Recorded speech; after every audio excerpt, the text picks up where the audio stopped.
Hello, I'm Jim Lampley. Fueled by an entertaining, hard-punching style and one of the most intriguing, heart-rending backstories of any fighter in boxing, Victor Ortiz has emerged as a star in the welterweight division with super big fights now on the horizon for him. Let's take a look at Victor Ortiz's greatest hits. December 2008, 21-year-old Ortiz squared off with Jeffrey Resto. And once again, Ortiz wasted no time showing off his power. Not strong enough to take that straight left hand. A decisive straight left by Ortiz. Resto seems disappointed in himself that he isn't seeing these punches coming. The Ortiz onslaught continued against his overmatched opponent. Just doesn't appear that Resto is in position to defend himself against the quickness and power of Ortiz.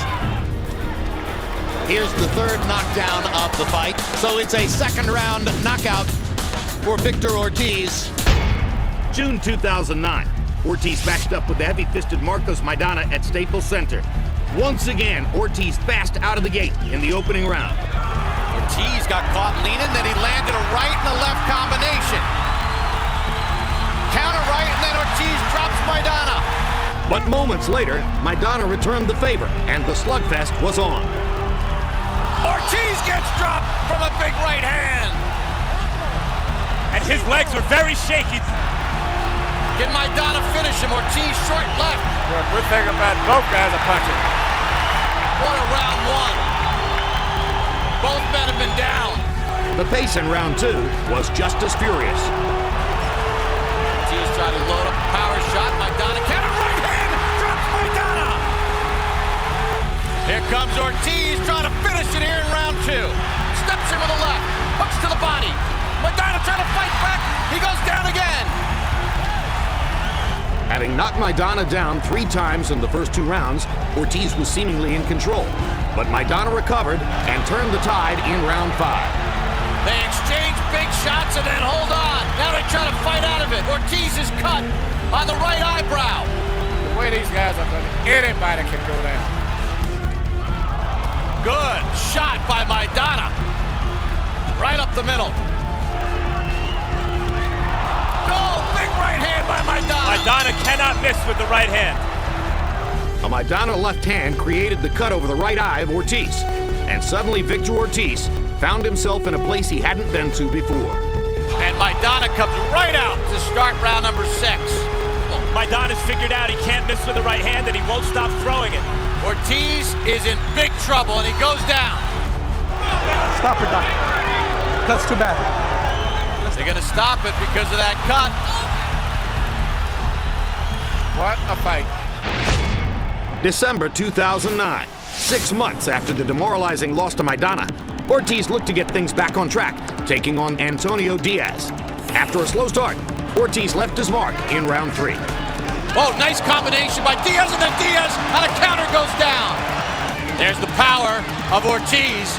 Diaz is hurt and holding on. After Ortiz's big 3rd round, he kept the pressure on. A straight right hand in round 6 opened a bad cut over the left eye of Diaz. After the round, Diaz's corner deemed the cut too bad to continue, and Ortiz had a bounce-back victory. April 2011, following a draw against Lamont Peterson, Ortiz moved up to welterweight, challenging title holder Andre Berto. In the opening round, the underdog Ortiz got off to a stunning start. Down goes Berto on a hard left hand by Ortiz, and Michael Ortega is not going to rule it a knockdown. He's going to say that Berto tripped over Ortiz's foot. Berto staggered again. Straight left hand by Ortiz. And Berto does go down in the corner. This time, Andre Berto has a whole new respect for Victor Ortiz's punching power. A round later, Berto responded. There's the right hand, and now Berto has a knockdown. Ortiz's glove touched the canvas. It was clearly the result of the punch. At this moment, both fighters are better than we thought they were. Shaking off the knockdown, Ortiz continued his unrelenting offensive barrage. Uppercut lands for Ortiz. Berto holding on. Ortiz is fighting like a young man possessed. 2 more hard shots. Another right hook for Ortiz. Another uppercut. He's landing these punches. Flush. As both fighters refused to back down, round 6 proved one for the ages. Down goes Ortiz on a perfect right hand shot by Berto. Second knockdown of the fight for Berto. And you could feel the fight changing perceptibly in this round. All Berto has to land one clean shot. He realizes the clock is ticking out, so he's trying to get that one shot off. It's been a great round for Berto. He's gonna fight back. My God! Unbelievable! What a fight! We've got an amazing slugfest in Connecticut. Jaws are dropping all around this theater. People are dumbfounded at what they're seeing. Despite his own hard punching, Berto had no answer for Ortiz's repeated power shots in the second half of the brawl, and the underdog took control on all three scorecards. Looks like there's a new welterweight in town, and his name is Victor Ortiz. And he's run into his boxing manhood tonight. Victor Ortiz has the victory of a lifetime.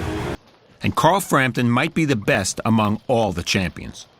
Frampton was a near-unanimous choice for 2016's Fighter of the Year because he beat Scott Quigg in a super bantamweight unification bout and then moved up and outpointed Leo Santa Cruz in a fantastic title fight at featherweight.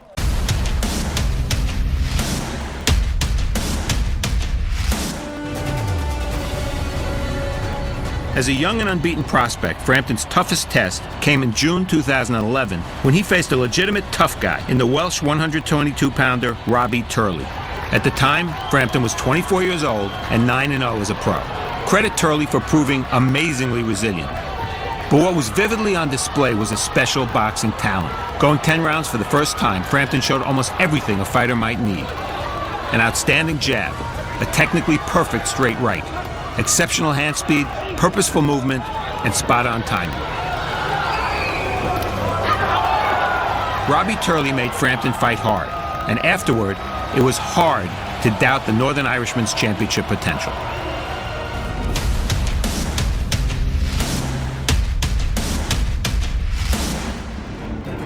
Five fights later, in September 2012, Frampton sought to increase his profile by tackling a former world champion and Canadian southpaw Steve Molitor. 5 years before, Molitor had been flaunting the same skills that fans were now witnessing from Frampton.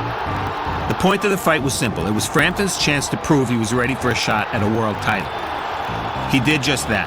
Flooring Molitor 3 times, Frampton punched freely yet intelligent. It was all too much for Molitor, who was stopped in the 6th round. Welcome to the big league. What a performance. He never fought again, and Frampton was ready to fight for a title.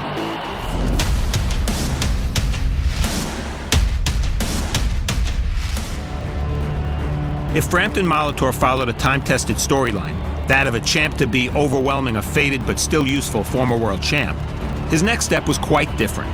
In Spanish strongman Kiko Martinez, Frampton was facing a future world champion. Frampton and Martinez clashed in Belfast in February 2013. As expected, Martinez applied non-stop pressure, but Frampton never wilted. Instead, he punched back sharply, busting up Martinez's face and keeping control of the tempo. In the 9th, with Frampton comfortably ahead on points, he fired a short right and a hook, and Martinez went down. Oh, got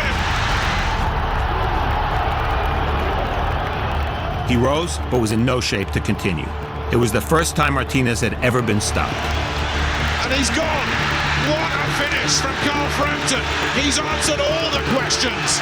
The fight made Frampton European champion.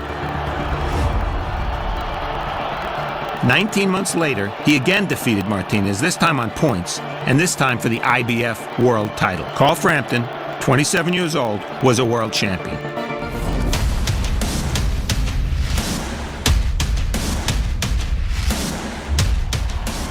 On February 28, 2015, Frampton made his first defense against American challenger CRUZ Avalos at home in Belfast. The decibel level here in the Odyssey has been raised once again. With the crowd behind him, Frampton dominated Avalos with constant pressure. He's almost out on his feet.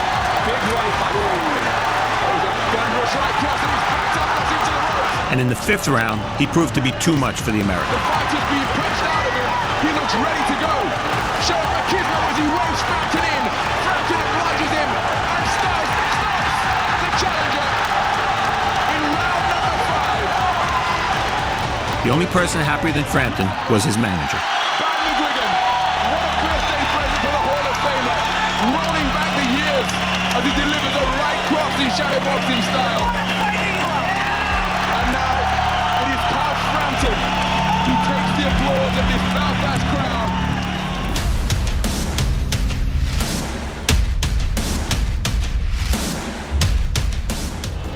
Now it was time to fight in America. In July 2015, Frampton risked his 122-pound belt against Alejandro Gonzalez Jr. in El Paso, Texas. The fight was televised on CBS. Texas is a long way from Northern Ireland, and at least at the start, Frampton was a long way from his best. Inside the first 40 seconds of the first round, a jab shockingly produced a knockdown.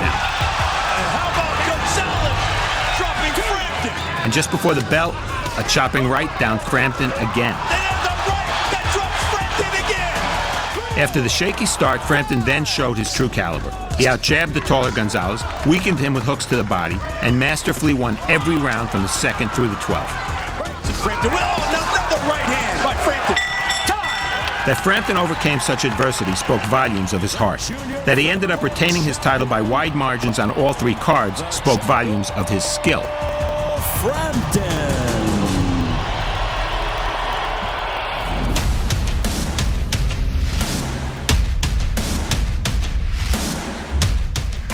Before returning to America, Frampton had some unfinished business at home.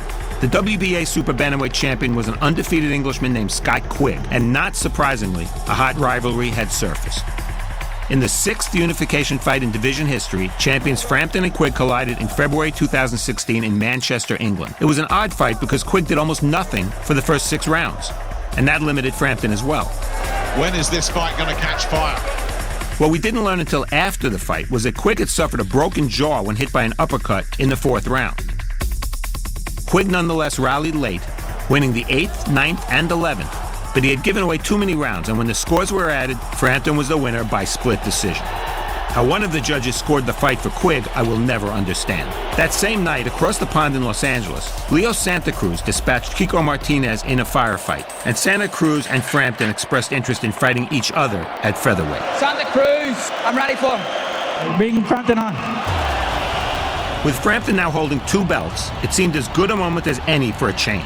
Frampton had fought his entire professional career, 22 fights, at Super Bantamweight. Given his struggles to make 122 pounds, a jump in weight was both sensible and well-timed. The quick fight meant everything back home, but a challenge of unbeaten WBA featherweight champion Leo Santa Cruz would largely define Frampton's essence as a fighter.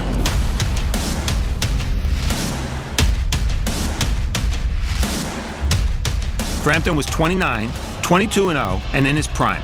Santa Cruz, 27 years old, 32-0-1, and in his prime. Those who were anticipating a fight of the year were being totally reasonable, and I was among them. The fight exceeded expectations. Facing off in July 2016 at Barclays Center in Brooklyn, Frampton and Santa Cruz produced a classic. Oh, lead right uppercut by Carl Frampton. Now Santa Cruz comes back with a 1-2. It was the first time Frampton was an underdog since the Irish Championships more than 10 years before, but he quickly showed that neither the size of Santa Cruz nor the class of the champion was too much to overcome. Most of us at ringside gave Frampton the first 5 rounds. Many of them were close, but he was the harder and sharper puncher. Santa Cruz accelerated over the second half, and there were plenty of sensational toe-to-toe exchanges. But on my card at least, Frampton never relinquished his early lead. What a night to be ringside in Brooklyn! I scored 115-113 for Frampton, and the Irishman won by majority 12-round decision. And the new WBA featherweight champion of the He was now a 2-division champion and ranked as one of the best fighters in the world. As we eagerly anticipate Frampton-Santa Cruz 2, what kind of battle can we expect? Well, rematches are all different. In some, familiarity breeds caution.